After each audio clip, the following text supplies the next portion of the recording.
હવે આપણે ટાઈપ જોઈશું. ટાઈપની અંદર આપણને ખબર પડી ગઈ કે પદાર્થનું નેચર આ છે વત્તા આ છે, બરાબર. તો હવે શોધાઈ ગયું હોય તો હવે આપણે એનું સેપરેશન શોધવું પડે. હવે સેપરેશનમાં શું કરવાનું હોય? તો સેપરેશનની અંદર બીકર જે છે, બીકરની અંદર બધો જ પદાર્થ આપણો જે છે એ બધા જ પદાર્થનું બે પદાર્થ છૂટા પાડવાના હોય, બધા પદાર્થમાંથી. હવે બે પદાર્થને છૂટા પાડવા હોય તો હવે આપણે શું કરવાનું?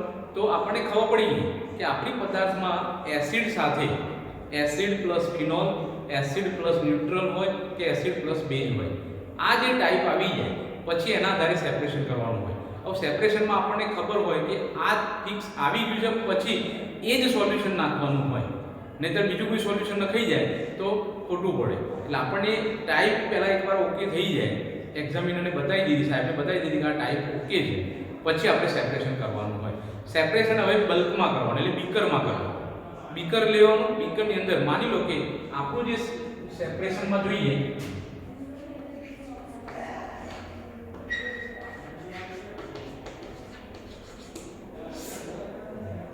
સેપરેશનની અંદર શું કરવાનું? માની લો કે acid plus phenol, acid plus base, acid plus neutral.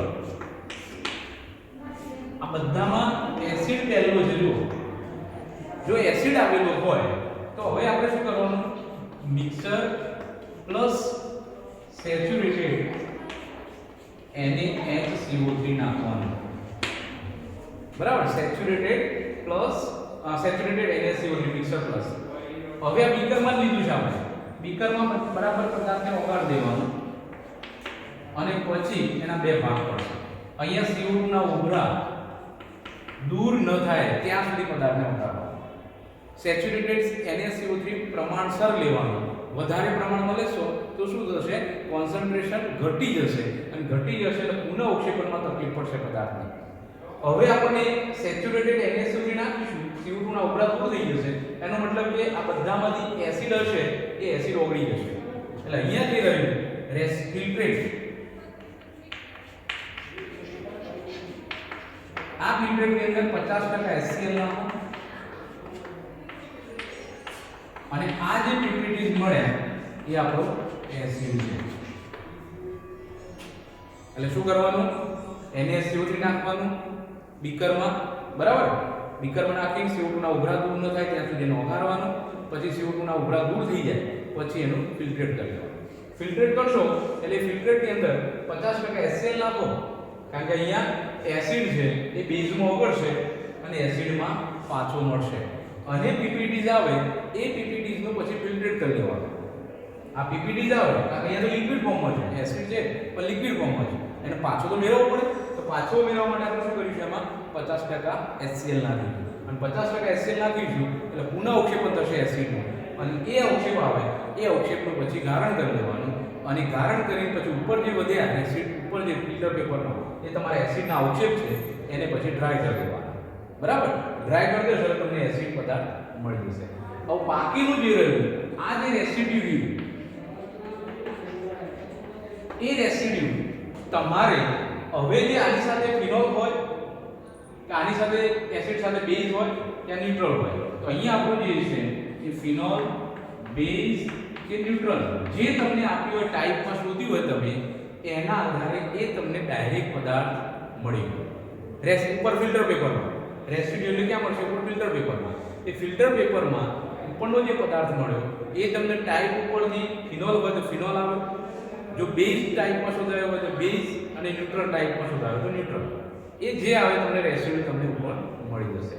તો આ રીતે એસિડ સાથે ફિનોલ હોય, એસિડ સાથે બેઝ હોય કે એસિડ સાથે ન્યુટ્રલ હોય તો એનું સેપરેશન કરવા માટે આખા બીકરની અંદર પદાર્થ લઈ લેવાનો, એની અંદર સેચ્યુરેટેડ NaCO3 નાખી દેવાનો અને એના બે ભાગ પાડવાના. CO2 ના ઉભરા દૂર થઈ જાય પછી એનું ફિલ્ટર કરી લેવાનું.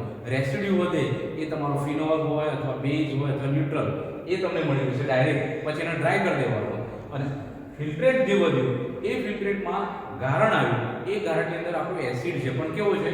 સોલ્યુબલ, અંદર દ્રાવ્ય થઈ ગયું છે, એને પાછો મેળવવો છે.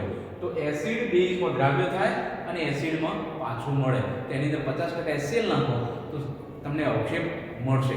જે અવક્ષેપ મળે એ અવક્ષેપનું પછી ગારણ કરી દેવાનું. ધારણ કરીને પછી જે ઉપર ફિલ્ટર પેપરમાં અવક્ષેપ રહ્યા એને પછી ડ્રાય કરી દેવાના. આ તમને એસિડ અને એની સાથે રહેલા ફિનોલ, બેઝ અને ન્યુટ્રલને સેપરેશન કરવા માટેની મેથડ થઈ. અને હવે જો ફિનોલ આની સાથે જો આ રીતનું તમને ટાઈપ આપે, ટાઈપ બધી હોય તમે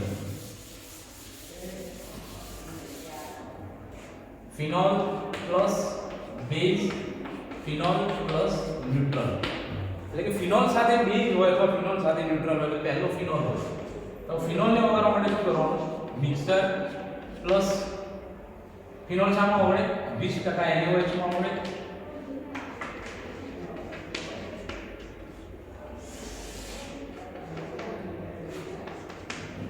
એસિડ નથી, તમને ફિનોલ બેઝ અથવા ફિનોલ ન્યુટ્રલ તમારી ટાઈપ છે.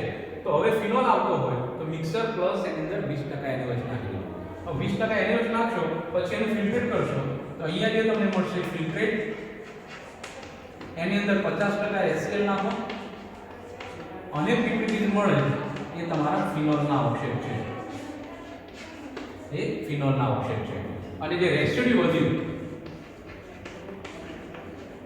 એ તમારે જો બેઝ હોય તો બેઝ અને ન્યુટ્રલ હોય તો ન્યુટ્રલ, જે તમારી ટાઈપમાં જે આવતું હોય એ તમને મળશે. એટલે કે આપણી ટાઈપ આ રીતની હોય phenol plus base, phenol plus neutral આવી ટાઈપ હોય તો આપણે મિક્સર લેવાનું પ્લસ બીકરની અંદર વત્તા એની અંદર 20% NaOH નાખવાનું. 20% NaOH નાખીને એનું સ્ટરિંગ કરી અને એના બે ભાગ કરવાના, ફિલ્ટર કરવાના. ફિલ્ટર કરશો તો ફિલ્ટ્રેટ આવશે અને ઉપર જે ફિલ્ટર પેપરમાં આવશે એ રેસિડ્યુ મળશે. એ રેસિડ્યુમાં જો અહીંયા ફિનોલ સાથે જો બેઝ હશે તો બેઝના રેસિડ્યુ, બેઝ પદાર્થ મળી જશે. ફિનોલ સાથે જો ન્યુટ્રલ હોય તો ન્યુટ્રલનો તમારો રેસિડ્યુ મળી જશે. એ પદાર્થ તમને ડાયરેક્ટ મળી જશે. એને પછી ડ્રાય કરી અને પદાર્થ તમને છૂટો પડી જશે. અને ફિલ્ટ્રેટ રહ્યું છે એ ફિલ્ટ્રેટની અંદર 50% HCl નાખો, કારણ કે ફિનોલ એ કેવું છે? એસિડિક ગુણધર્મ ધરાવે છે, વીક એસિડ છે. એ શામાં ઓગળશે? બેઝમાં ઓગળશે. શામાં પાછો મળશે? HCl માં પાછો મળશે. અહીંયા ફિલ્ટ્રેટ આવશે તમને લિક્વિડ ફોર્મમાં મળશે, એમાં તમે 50% HCl નાખશો એટલે અવક્ષેપ આવશે.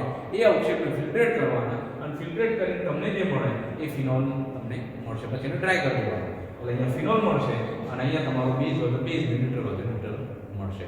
તો આ જ્યારે ફિનોલ સાથે જોડાયેલા હોય તો એને આ રીતે તમારે સેપરેટ કરવાનું. બરાબર. હવે આપણે જોઈશું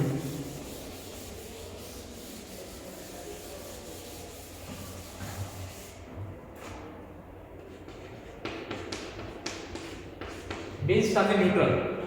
બરાબર. બેઝ પ્લસ ન્યુટ્રલ આવી ટાઈપ આવતી હોય તો તમારે મિક્સર પ્લસ 50% HCl નાખવાનું. બરાબર. મિક્સર પ્લસ 50% HCl નાખવાનું અને એનું પછી આ રીતે બે ભાગ પડશે. અહીંયા જે ફિલ્ટ્રેટ આવે છે બરાબર, આ જે ફિલ્ટ્રેટ આવે એની અંદર 20% NaOH નાખો. પીપીટીઝ આવે એ પીપીટીઝ શાના છે? બેઝના છે. અને અહીંયા રેસિડ્યુ જે વધશે એ રેસિડ્યુ શાનું છે? ન્યુટ્રલ. અહીંયા ન્યુટ્રલ પદાર્થ મળશે અને અહીંયા તમને બેઝ મળશે. બરાબર. ક્યારે? બેઝ અને ન્યુટ્રલ હોય ત્યારે. બેઝ અને ન્યુટ્રલ હોય તો મિક્સર લેવાનું બીકરની અંદર, એની અંદર 50% HCl નાખવાનું, એને બરાબર સ્ટરિંગ કરવાનું, ઓગાળ્યા પછી એને ફિલ્ટ્રેટ કરવાનું. ફિલ્ટ્રેટ કરો તો જે ફિલ્ટ્રેટ આવે એ ફિલ્ટ્રેટની અંદર 20% NaOH નાખો અને પીપીટીઝ મળે તો એ તમારો પીપીટીઝ મળે એ તમારા બેઝ છે. એટલે અહીંયા ફિલ્ટ્રેટ આવશે કેવું છે? લિક્વિડ ફોર્મમાં છે. એમાં તમે 20% NaOH નાખશો તો અવક્ષેપ આવશે. એ અવક્ષેપને ફિલ્ટ્રેટ કરવાનું અને ફિલ્ટ્રેટ કરીને ઉપર જે તમારો પદાર્થ મળે ફિલ્ટ્રેટમાં એ તમારો બેઝ છે. અને અહીંયા જે રેસિડ્યુ મળશે એ તમારો ન્યુટ્રલ છે. તો આ રીતે આપણે ત્રણે ત્રણ સેપરેશન માટેની મેથડ જોઈ. એસિડ હોય તો NaCO3 નાખવાનું. બરાબર. એસિડ હોય તો શું નાખવાનું? NaCO3 નાખવાનું. ફિનોલ હોય તો શું નાખવાનું? 20% NaOH નાખવાનું. અને બેઝ હોય તો એની અંદર 50% HCl નાખવાનું. એટલે ટૂંકમાં આ વસ્તુ તમારે ધ્યાનમાં રાખવાનું છે કે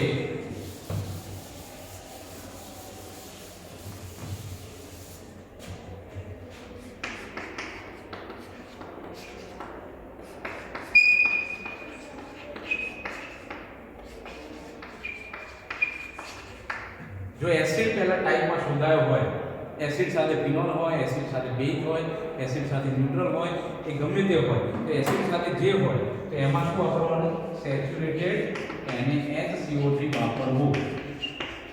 બરાબર. બીજું ના વપરાય, ધ્યાન રાખજો, આ જ વાપરવું. જો ફિનોલ પ્રેઝન્ટ હોય તેની અંદર 20% NaOH વાપરવું, બરાબર, અને બેઝ હોય તો 50% HCl જ વાપરવું. આ સેપરેશનમાં પણ આ ધ્યાનમાં રાખવાનું. ટાઈપમાં આ સોલ્યુશન વાપરતા હતા, પણ સેપરેશનની અંદર એસિડ સાથે જે હોય તો પહેલો એસિડ આવે તો સેચ્યુરેટેડ NaCO3 વાપરવાનો, પહેલો ફિનોલ આવે તો 20% NaOH વાપરવાનો, પહેલો બેઝ આવે તો એમાં 50% HCl વાપરવાનો, જે આવતો હોય. આમાં એસિડ એટલે એસિડ સાથે ફિનોલ હોય, એસિડ સાથે બેઝ હોય, એસિડ સાથે ન્યુટ્રલ હોય, ત્યારે એસિડ જ પહેલો અલગ પાડવાનું, બરાબર. ફિનોલ હોય, માની લો કે એસિડ એબ્સન્ટ છે તો ફિનોલ બેઝ હોય અથવા ફિનોલ ન્યુટ્રલ હોય, તો ફિનોલ પહેલો આવતો હોય તો એમાં 20% NaOH જ વાપરવાનો, બીજું કંઈ વપરાય નહીં. લાવો તો પહેલા બેઝ છૂટો પાડી દેવું નહીં કરવાનું, પહેલા ફિનોલ ને જ અલગ પાડવાનું, એટલે ભૂલ ના થાય. અને બેઝ હોય, બેઝ સાથે ન્યુટ્રલ જ હોય તો એમાં 50% HCl વાપરવાનું. તો આ થયું સેપરેશનની વાત. સેપરેશનમાં ધ્યાન એ રાખવાનું છે કે બે પદાર્થ વ્યવસ્થિત રીતે સેપરેટ થવા જોઈએ. જો વ્યવસ્થિત રીતે સેપરેટ નહીં થાય તો આપણે જે બે પદાર્થ છૂટા પાડીશું અને એની જ્યારે ટેસ્ટ કરવાની આવશે તો ટેસ્ટની અંદર બે પદાર્થ ભેગા થઈ ગયા છે તો ટેસ્ટ ખોટી આવશે, ટેમ્પરેચર ખોટું આવશે, પદાર્થ ખોટો પકડાશે. એટલે આપણે એવું નહીં કરવાનું, ઉતાવળ નહીં કરવાની. સેપરેશનની અંદર બંને પદાર્થ વ્યવસ્થિત રીતે સેપરેટ કરવાના. એટલે કે જે તે સોલ્યુશન ઉમેરવાનું હોય તો એને જ્યારે મિક્સ કરવાનું, સ્ટડી કરવાનું, ઓગાળવાનું હોય ત્યારે ઉતાવળ નહીં કરવાની, બરાબર. શાંતિથી એને બરાબર સ્ટડી કરી ઓગાળ દેવાનું, પછી એના બે ભાગ પાડવાના. તો આ થયું સેપરેશનની વાત, બરાબર. તો આપણે 3 પાર્ટ જોયા. પહેલો તમારે જનરલ, બીજું ટાઈપ જોઈ, અને આ ત્રીજું જોયું આપણે સેપરેશન કઈ રીતે કરવું એ જોયું.